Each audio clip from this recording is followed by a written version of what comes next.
Hello, guys. You want to know where God came from? Let me give you some insights and some eye openers to this question. When you were in primary school and the teacher asked you 1 minus 3, the answer would be it can't, because according to the principles of that particular realm or dimension that you exist in, how could one possibly subtract 3? That's not possible. You can't. That's the same as trying to think that God could exist without an origin, right? So, as you graduate to secondary school, that's the easiest sum that you can ever solve.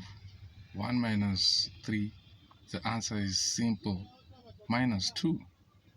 It now makes sense to you when you are in that new dimension that you have entered, which is high school, right? So, okay, let me give you another example. When you're on this earth, on this planet that we live on, if you throw a stone into the sky, what only makes sense to you is that that stone is going to fall back to the ground, right? Why do you think that way? Because that's what you are exposed to. That's what only makes sense to you when you are a part of this world. Because you know there's gravity. Gravity is going to pull back that stone, right? But let me tell you something. Let's let's say you go to another planet. There are so many planets in the universe. Let's say there's another planet without gravity. If you go there and you throw a stone into the air, the people who live there, let's say the people who live there, what only makes sense to them is that you throw a stone into the sky, it goes and goes and it never comes back. Why? Because that's what they're exposed to. That's only what makes sense to them according to the principles of that particular world without gravity. In this world that we live in with gravity, what makes sense to us is that you throw a stone into the air, it will definitely come back. I hope you understand what I'm trying to say. So, things like eternity, they don't make sense to us in this particular realm that we live in. They only make sense to gods, people who live in the godly realm. Not people, beings who live in the godly realm. They are the ones who understand eternity.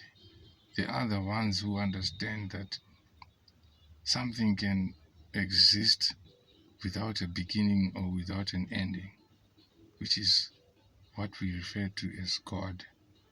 Okay, let me give another example. On this planet that we live on, we have things that are eternal, things like time and space. Time is eternal. There is no beginning of time and there's no ending of time. I know we all agree to that. Time has always existed, and yet that's a principle which was created.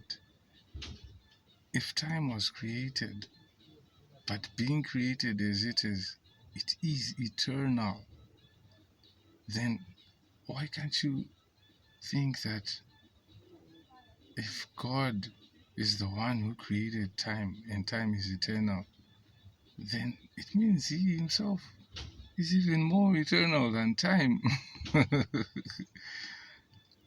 I hope you understand what I'm trying to say. So basically, in a nutshell, what I'm saying is the moment you get to heaven, eternity would become the easiest thing that you can ever achieve, the easiest thing that you can ever understand. That God has always existed and God will forever continue to exist. He has no beginning and He has no ending.